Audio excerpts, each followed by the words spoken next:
It's the blood alcohol concentration, or BAC, which is the key to why we are affected by alcohol. The BAC and the effects of alcohol go up when the body is taking in alcohol faster than it can metabolize it. For example, if you binge drink and consume a 750ml bottle of rum or 3 bottles of wine, that's around 26 standard drinks, between 6 p.m. and 2 a.m, your body will need until sometime around 6 p.m. the next day to process and get rid of the alcohol.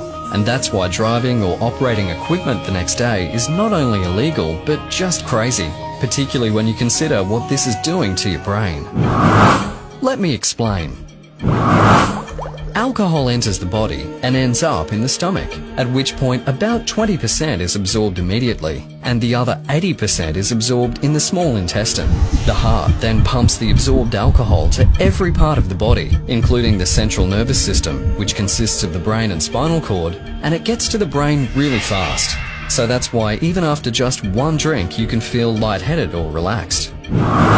Alcohol acts primarily on the nerve cells within the brain and interferes with communication between nerve cells and all other cells, slowing everything down. And that's why when we drink even a little, we experience the effects of alcohol on our emotions, judgment, balance, memory, speech, and anger levels, just to name a few. Did you know that your brain is still developing until you're around 20 to 25? So we need to be really careful because alcohol can do some irreversible damage to various parts of our brains. For example, drinking affects the cerebral cortex, which controls our senses, and inhibitory centers, which is why when you drink, you become more talkative, more self-confident, and less socially inhibited. It also controls our thought processes, so alcohol affects our ability to make good judgment or think clearly. The brain's frontal lobes are important for planning, forming ideas, making decisions, and using self-control. So when alcohol affects the frontal lobes of the brain, you may find it hard to control emotions and urges, and you may act without thinking, and even sometimes become violent or act completely out of character. Does this sound familiar? The cerebellum is important for coordination, thinking, and being aware.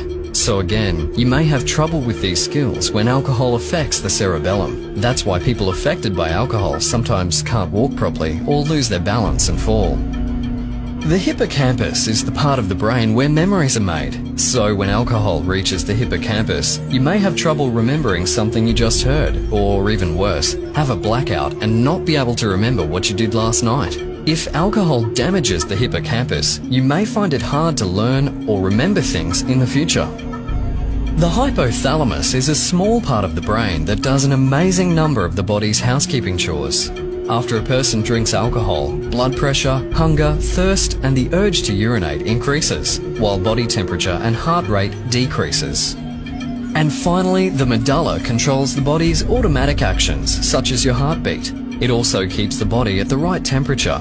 Because alcohol chills the body, drinking a lot of alcohol outdoors in cold weather can cause a person's body temperature to fall below normal. This dangerous condition is called hypothermia. Your body belongs to you. Get the facts. Alcohol is unsafe for the developing brain. Alcohol can damage your brain forever. The long-term functioning and health of your brain depends on the choices you make today. Your responsible attitude toward alcohol can have a positive influence on your friends and family. Your body belongs to you. Take care of it. It's the only one you have.